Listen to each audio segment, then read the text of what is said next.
Ambassador, is a war starting between Russia and Ukraine? No. No. All right. As we speak, yes. Please, there is no chance. In my opinion, there is no chance. Definitely no chance. Yes. We see a growing number of statements by Russian parents who say that they are receiving messages from their sons serving in the Russian army that they are sent to fight in Ukraine. Is your country present in Ukraine with regular military forces? No. There is no regular military force there. If you speak, are there citizens from the Russian Federation be present in Ukraine? Yes, maybe. Are they participating in the fight? Well, we cannot exclude. But there are no regular forces in the territory of the Ukraine. There is no weaponry, and there is nothing. These rumors are heard, but it was not confirmed. There are certain opinions in Western countries and among Western leaders that they should ship weapons to Ukraine in order to defend itself against the separatists. Do you think, or is Russia considering this good idea, a good solution to the conflict? It will immediately be the end or destroy of today's meeting. I mean, the Norman, how we call it in English? Yes, the Norman process and shipment of little weaponry, official shipment of little weaponry to Ukraine, they don't consider. They cannot go together. Then it means that somebody who wants to destroy this process will take the decision to ship the weapons. If today's negotiations in Minsk will bring results, how will the relationship between the United States of America and the Russian Federation evolve after that? Let's say that the present stage of relations between the United States and the Russian Federation was not created by the Russian Federation mainly. So we have indicated our openness. We have indicated our readiness to discuss any issue on equal basis with our partners. We are trying to push the agreements and trying to put it into practice. You know that there are a lot of things said here is one thing, but we have a different version. What happened after previous agreements, when the commander-in-chief, for example, of Ukraine, that is the president, said, okay, we shall finish with all these resisting regions. I am giving my instruction to start offensive. We have, and they have taken this, we are taking the law declaring Russia as an aggressor. You know that today there was a draft law in Duma, or not in Duma, in Rada, in the parliament of Ukraine, which stipulates that anybody saying that Russia is not aggressor will be punished by law, by criminal law, it will be criminalized. So we said we are open. It was not we who established sanctions. It was not Russia who prevented the existing channels of communication with the NATO. It was not Russia that prevented and stopped the channels of communication with European Union on many issues that existed. It was not Russia who cancelled the American-Russian Presidential Commission and its 20-something working groups. So this but is not Russia Russian which took over Crimea. No. No. Let's say, you remember, 24th of February last year. Yes. I said that dangerous situation. Instead of government of national unity, the government of victors, so-called victors, was proclaimed. And the first result of their laws, words, deeds, policies was that various parts of the country began to express their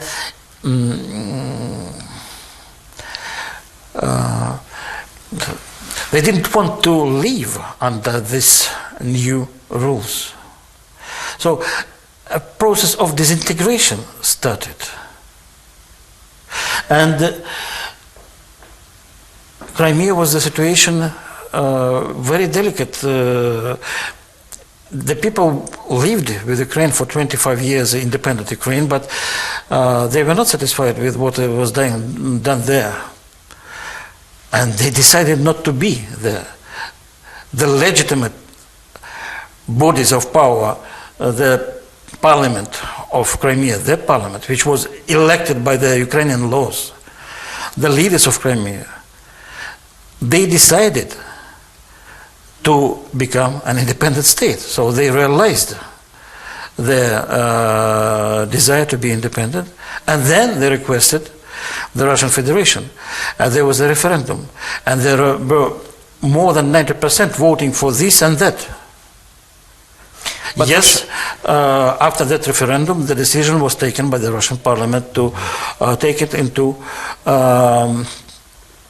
the Russian Federation. But let's say, not about Russian seizure of Crimea, but about the result of illegal coup d'etat and the de facto authorities of Kiev, who lost parts of they had to do a lot of things immediately to stabilize. They did nothing but estrange their people.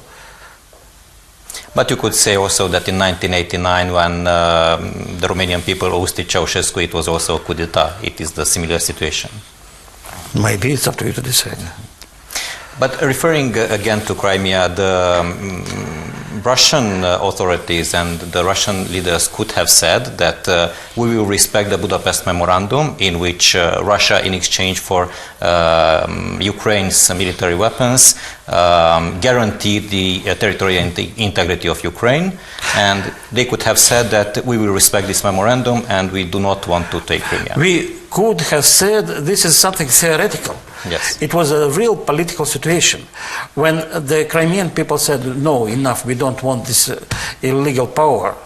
We want to be independent from this, and we want to come to Russia. And it was a political situation when you have to take a decision, when the troops were sent to silence the people who expressed their will not to be subordinate to this illegal power. Okay, of course, everything can happen, but it was taken the decision, the people took the decision, they realized their right to self-determine, to have their self-identification, to have their self-determination. Former NATO Secretary General Anders Fogh Rasmussen said that Russia is interested in protracted frozen conflicts in the neighborhood, including Georgia, including Transnistria, including Nagorno-Karabakh. Is Russia pursuing a frozen conflict in Ukraine also? These assertions may be to the conscience of the politician. He's not alone. There are many other people who are saying this. This is absolutely wrong, I would say. For us, destabilization, first of all, is affects our people, affects our economic ties, affects our perspectives as well. How we can be interested in frozen conflicts if it takes resources from the Russian Federation, if it is not permitting to have economic relations flourishing, if it limits relations between families which are intermixed in all the states which were formerly part of the Soviet Union. There is no logic in it. This is logic of those who are still thinking in the terms of Cold War, who sees Russia as the sole evil in this earth. So the people found themselves still frozen. I mean, the people who are saying this, in the 80s or end of 70s. The time is different.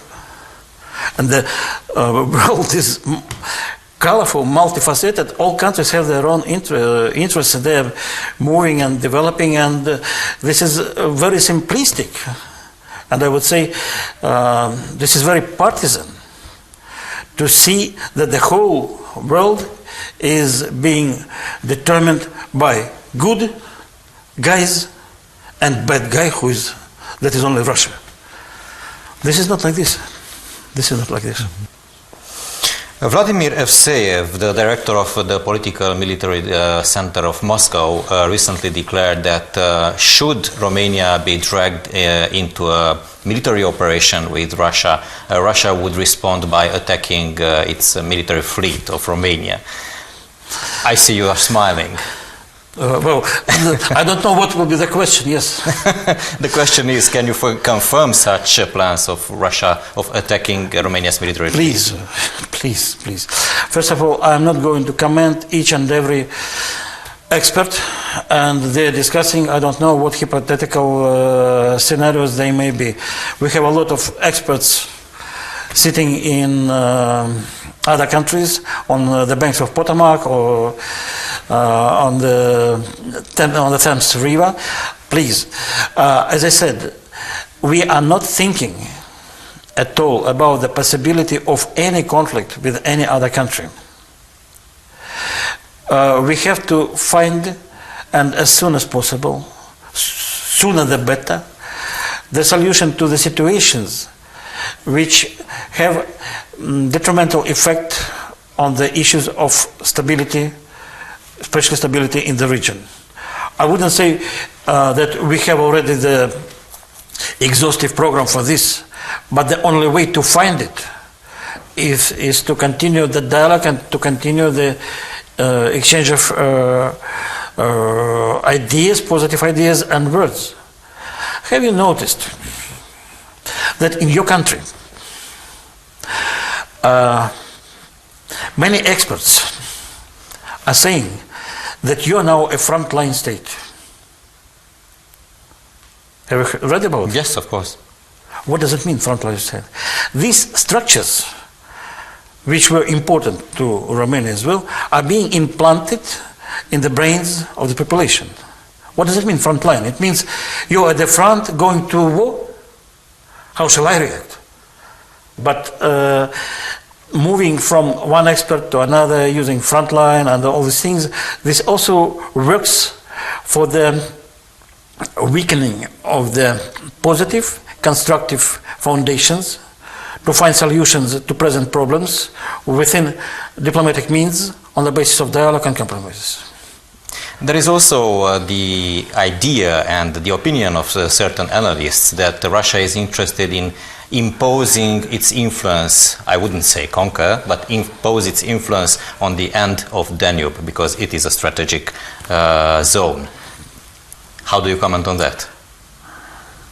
By influence, what do you mean by influence? If you will say, shall we be interested in having good relations with Romania, with Ukraine, with Moldova, so that the Danube River become a river accessible to economics, to border region trade, to exchange of people, to humanitarian context? Yes. Is it influence to a certain extent? Yes. If you speak about influence in military terms, yes. No. But if you say that we don't know where the Danube is and that it may present an opportunity for the Russian trade, for the Russian regions, for the Russian people, yes, we know about this, and we would like to develop this kind of cooperation. Since you mentioned Moldova, there have been elections last year, and it looked like the pro-European forces won the elections, but now it looks that the country is turning towards Russia, rather. Is Russia encouraging such efforts by Moldovan politicians to turn towards Russia? May Russia be not the only bad guy in this world. I didn't say bad guy. No. It's good if Moldova will be looking to all their neighbors with the aim of having cooperation, developing ties and so on and so forth. If you come back a little bit to the issue related to association agreement with the European Union and certain obligations or certain provisions of Moldova existing within economic zone of the CIS countries, yes, there are contradictions, of course, and there will be certain consequences. We discussed it, and on this there is, at least I hope, there is an understanding in Chisinau that this may be the difficulties. But elections has been done. It's up to the parties that are in the parliament to take decisions. Let them work. Let them establish government. Let them adopt a governmental program. Let them say how they will consider the relations with Russian Federation, with Romania, with Ukraine, with the European Union. Let them say that yes, we propose this to solve the internal problems. They have a lot of internal problems, including the problem of Transnistria. So that let them do it. Why? We shall decide. We shall solve the issues which doesn't belong to us. Mm-hmm. How is currently performing the economy of Russia? It has been hit by the economic sanctions and the lowering of the oil prices. How is your country coping with this situation? The country is coping. You're right. The price of oil influences the economy, and it showed. The structural discrepancies in the Russian economy, which is one more also reason for present economic, let's say it, crisis. Sanctions added to this. Mm-hmm. And from the very beginning I indicated, yes, that sanctions, these are tools used by other countries which will influence the situation in the Russian Federation. It will bring difficulties to the people, and the authors of the sanctions said that it is to make the life of the people worse, which, let's put it like this, I mean, frankly, this is not punishing, this is punishing the people. But it also showed that there must be a new concept of economic development. I mean, wider concept of economic development. It must be diversified, including more goods produced in the Russian Federation. For the last 20 years, it was easier to buy than to do. Mm-hmm. Now, the people will have to learn once again how to do it, how to produce. It will take time, yes, maybe 2-3 years. Somebody in the West, they think that after 2-3 years, the Russian Federation will collapse. It will not happen. It will not happen. But the sanctions really has long-term detrimental effects, and not only for the Russian Federation. It has detrimental effects for the confidence in the existing economic and financial, international economic and financial system. It will bring doubts if the so-called Washington consensus and the instruments produced by them is the only possible foundation for the international trade and international financial system. Some experts, not only in our country but in other countries, see that there may be diversification of economic markets and use of other currencies as international currencies. So I think this kind of sanctions brings effect which may result in a certain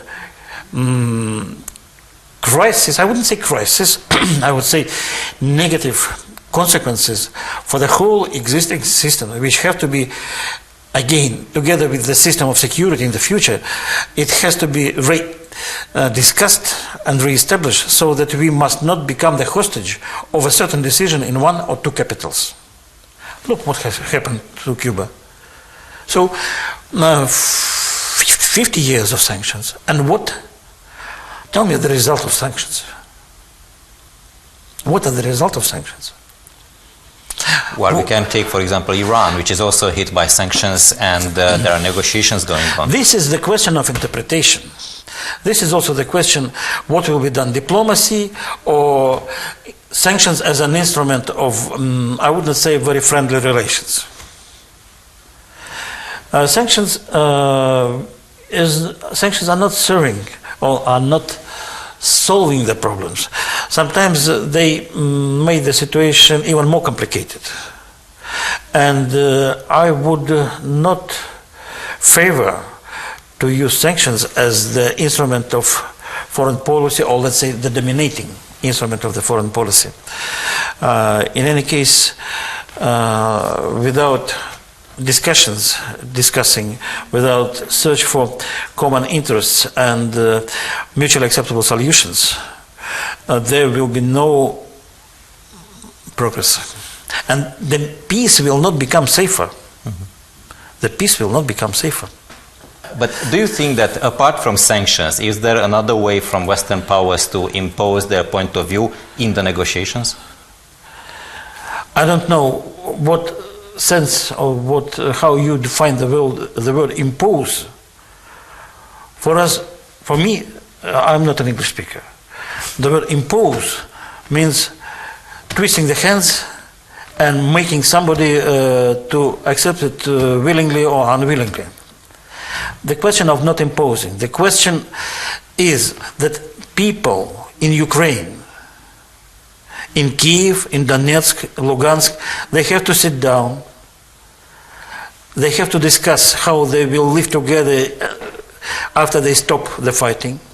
It is not easy. The decision will not be easy because there is blood. They have to agree. They have to discuss all these things. The question of Western countries not to impose, but to assist. The question of Russian Federation not to impose, but to assist. This is the role of diplomacy, that the people who are in conflict, they have to agree how they will live. And there is assistance to them. Not to hamper these discussions and these difficult compromises, but to assist them. And this is very delicate. You cannot work with weapons to assist the peace. Cyprus has showed its willingness to offer its territory for Russian military bases. Is Russia interested in such an offer? I read so in the local media. So I wouldn't be in a position to comment. The only thing that we are ready to cooperate in all the spheres with all the countries. If we are treated as an equal partners, if we have the same rights and obligations as other partners in the cooperation. So these are our aim, and we open to anything, building the joint economic space from Atlantic to the Pacific Ocean. This idea is generally formulated, is still on the table, we can work. We are open to discuss how to reconfirm the principles of international security and add additional guarantees so that they work equally to all the members of the international community. So we are open, and we are saying this all the time. Not everybody is ready to listen. So the problem is not of lack of ideas. This is the problem of that there are deaf and blind people on our earth, and they are not well on communication, which is to be changed. I mean, the situation is to be changed. So we have to learn how to talk to each other as equal partners and to start this talking. Why do you think that people are deliberately not listening to what Russia is saying? I'm not thinking. I'm just saying that is the situation. I have my version, but maybe I'm wrong, and I hope. I would be very glad if I'm wrong.